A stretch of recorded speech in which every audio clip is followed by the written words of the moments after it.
Bismillahirrahmanirrahim. Alhamdulillah. Wassalatu wassalamu ala sayyidina Rasulillah Muhammad ibn Abdillah wa ala alihi wa sahbihi wa man wala. Ma'asyiral habaib al-muhtaramin, ma'asyiral ulama al-a'izza, ma'asyiral muslimin rahimakumullah. Alhamdulillah, sewaktu kita berada di majelis, di kegiatan, di amalan yang diridhai oleh Allah Subhanahu wa ta'ala, maka tingkatkanlah syukur kita kepada Allah Subhanahu wa ta'ala.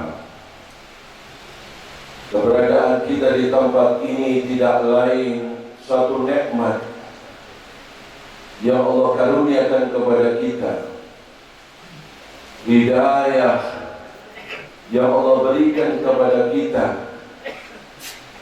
Mengingat bahwa kita tidak sampai ke tempat ini, berada di majelis ini, dimudahkan, digerakkan, tidak lain semua itu karena karunia Allah Subhanahu wa ta'ala.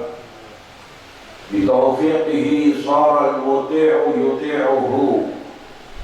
Karena taufik hidayah Allah inilah kita dapat mendekatkan diri kepada Allah Subhanahu wa ta'ala.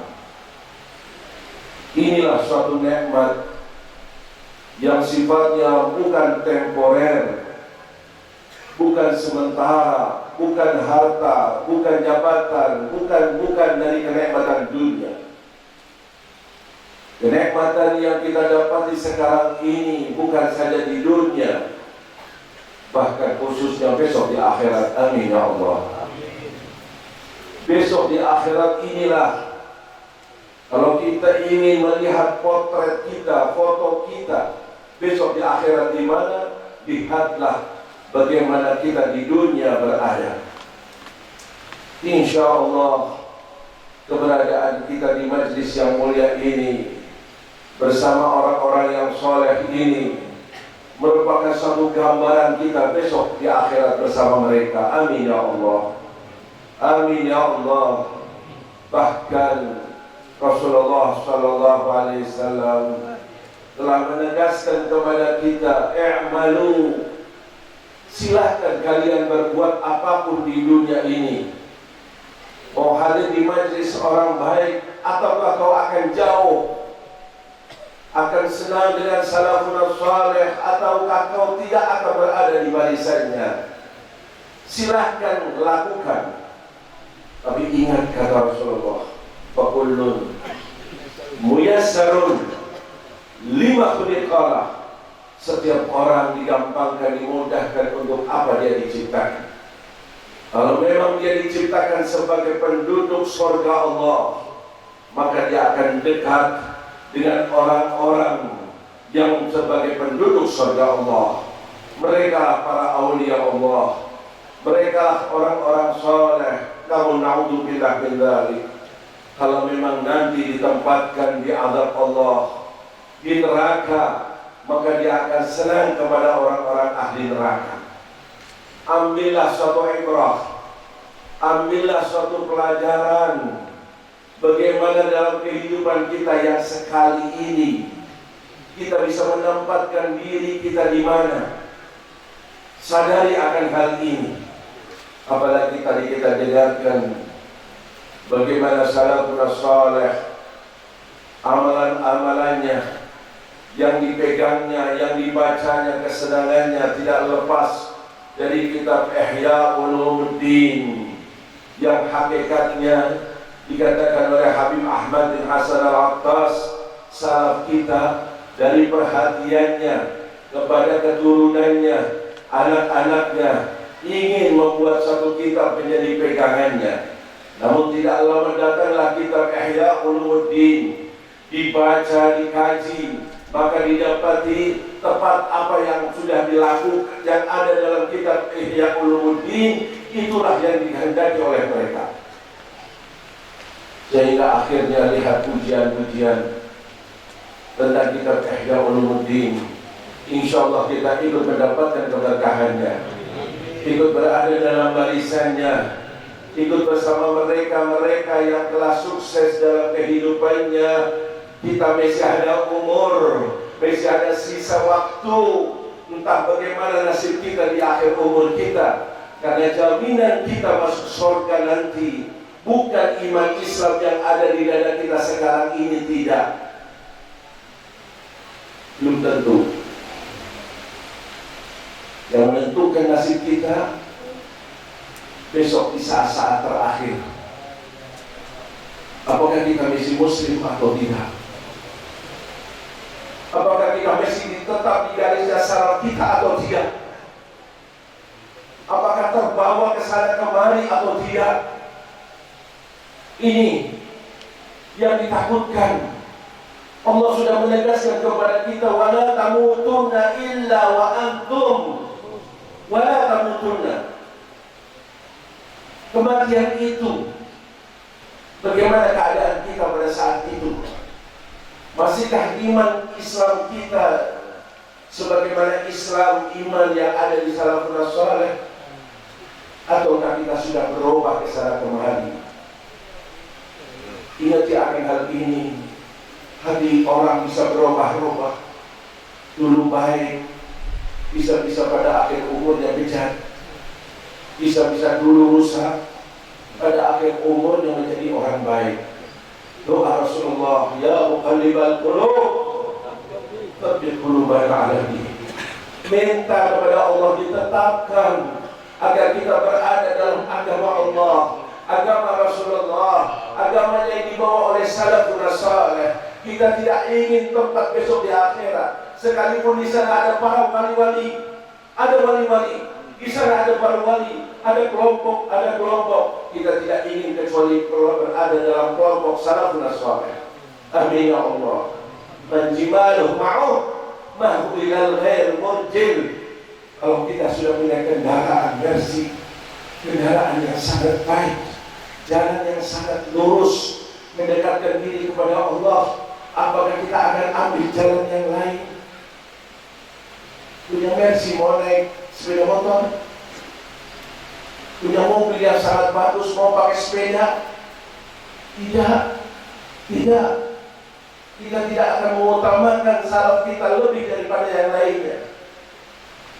Jadi pegangan kita hidup di akhir zaman, godaan begitu banyak, rayuan begitu banyak, fitnah begitu banyak. Orang yang beruntung adalah yang menjadikan salafnya nasfa'annya ada di depan kita. Apa yang dilakukan oleh Habib Abdullah Haddad itu peganganku. Apa yang dilakukan oleh Habib Ahmad Sadar itu ajaranku. Apa yang dipegang oleh Habib Abdullah, apa yang dilakukan oleh semua salaf kita, itulah menjadi pegangan kita.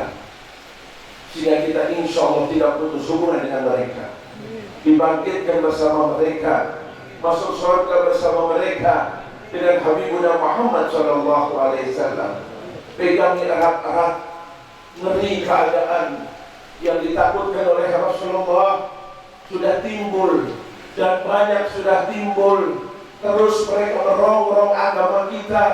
Kalau orang ada berbicara masalah ekonomi, berbicara masalah politik, berbicara masalah yang kaitannya duniawi, masih mending, masih ringan. Kalau musibah itu terkena daripada kita, kalau terkena pun toh hanya sewaktu berada di dunia. Tapi ingatlah, kalau sudah musibah itu terkena agama kita, kalau sampai keyakinan kita rusak, kalau sampai akhlak kita rusak, kalau sampai berada di jalan yang lain, na'udzubillah min dzalik, efeknya besok di akhirat. Besok di akhirat, bayangkan kalau kau besok di akhirat tidak diakui oleh Siti Fatimah Zahra, tidak diakui oleh Faqihul Muqaddam, tidak diakui oleh Habibuna Muhammad SAW. Doktrin diri kita, kuatkan keimanan kita, keyakinan kita, bahwa tidak ada di dunia ini ma'ahad fil bariyati lamahu, tidak ada. Bahkan Habib Ali bin Syah mengatakan wala fil barzakh kamahu, sekalipun di alam barzakh tidak ada seperti mereka. Pegangi, jaga diri kita, sungguh mengerikan. Banyak bahaya menimpa agama kita. Jangan pilih kecuali salaf kita saleh. Lihatlah keadaan yang ada, bukan saja dari setan dan iblisnya, bukan saja dari orang-orang salibisnya, orientalisnya, zionisnya, semua merongrong kita. Bahkan dari dalam sendiri, ulama yang kita tahu sebagai pegangan kita, warasatul anbiya, surujul ummah, kita akan ikuti. Nabi katakan akan ada nanti ulama yang suruh, Nabi yang mengatakannya. Dai mengajak kita ke jalan Allah, tapi akan datang nanti dai yang mengajak kita ke jahanam. Dari mengerikan, kelihatannya benar, justru itu yang sesat. Yang disalahkan, yang dikatakan sesat, justru itu yang benar. Ini zaman sangat menakutkan.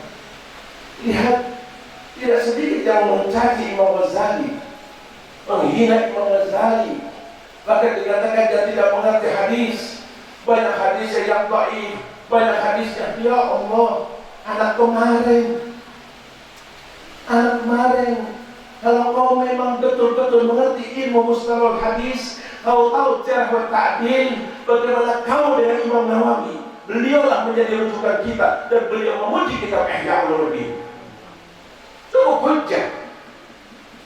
Tolong jangan biarkan kotak kita, setiap orang siapapun tekad bulat untuk membela apa yang dibawakan oleh salafun saleh.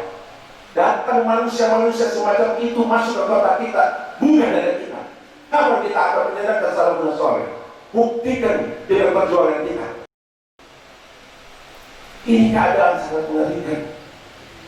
Bahkan kalau kita lihat yang paling diharapkan untuk masa depan kita tidak lain mereka-mereka yang duduk di pesantren. Bangga sewaktu melihat ada pesantren, lagi-lagi pesantren, insya Allah sangat menyenangkan. Saya ceritakan suatu kejadian yang saya tidak lupakan. Suatu masa liburan dari pesantren kita datang ke tempatnya habaib, datang ke tempatnya ulama. Saya datang bersama beberapa teman ke tempatnya Habib Saleh As-Sajjal, seorang dai besar di kota Cirebon, mukhlis. Maka kita silaturahmi dan ditanya, "Oh ya Allah, belajar di mana? Belajar apa? Apa yang kau pelajari?" Maka kita katakan, "Kami di pondok, kami hanya belajar ilmu agama." Maka dia mengatakan, "Nafasku jadi panjang. Aku senang, aku bangga. Aku memikirkan masa depan, siapa harapan kita? Tidak lain mereka yang duduk di pesantren, pemuda-pemuda itu yang sedang menekuni ilmu agama. Syababul yawm, insya Allah nanti menjadi rijalul bab." Ini yang kita harapkan. Pesantren benteng terakhir daripada pertahanan kita, pertahanan Ahlus Sunnah wal Jamaah, pertahanan agama kita. Lainnya sudah banyak yang rusak, banyak yang bejat, banyak yang tidak benar. Ini tahu sebentar lagi akan ada sebuah film yang akan diedarkan, The Santri, akan menceritakan kehidupan santri di pesantren. Setelah kita lihat, na'udzubillah min dzalik, merusak citra itu. Digambarkan hal-hal yang dilarang dalam pesantren justru ada di situ. Lihat, tidak cuma semacam itu, siapa di belakangnya? Kalau prosedurnya sudah keras, lihat, kalau orang kafir pastilah yakini mereka akan memusuhi kita. Itu firman Allah. Wala yazaluna yuqatilunakum hatta yaruddukum an dinikum, sampai kita keluar dari agama kita. Tapi yang sesanya dari seorang ulama, kiai, profesor, doktor, ketua dari salah satu ormas Islam, ya Allah, sesak nafas kita. Kita mau kita hantam, kita lawan, nanti akan masalahnya jadi besar. Kita diam, kita mendapatkan efek sampingnya, meninggalkan suatu kemungkaran yang sedang beredar. Na'udzubillah min dzalik. Sedang kita propagandakan dari pesantren ke pesantren untuk memproklamirkan menolak ini fenomena karena merusak daripada citra Islam. Alhamdulillah, beberapa teman sudah melaksanakannya. Ngeri, kemusuhan dari dalam. Saya persingkat saja, kembali kepada jalannya salafun saleh. Tanamkan dalam keyakinan kita, tidak ada seperti mereka. Tamrana ahsan min tamrihim. Nah, korma kita lebih baik daripada korma mereka, sekalipun mereka benar. Apalagi kalau mereka bejat ataupun rusak. Tanamkan, buatkan, didik daripada anak-anak kita, kenalkan sejarah-sejarah mereka, sehingga kehidupannya selalu mengidolakan daripada salafun saleh. Hadza wal 'afwu minkum. Wassalamualaikum warahmatullahi wabarakatuh.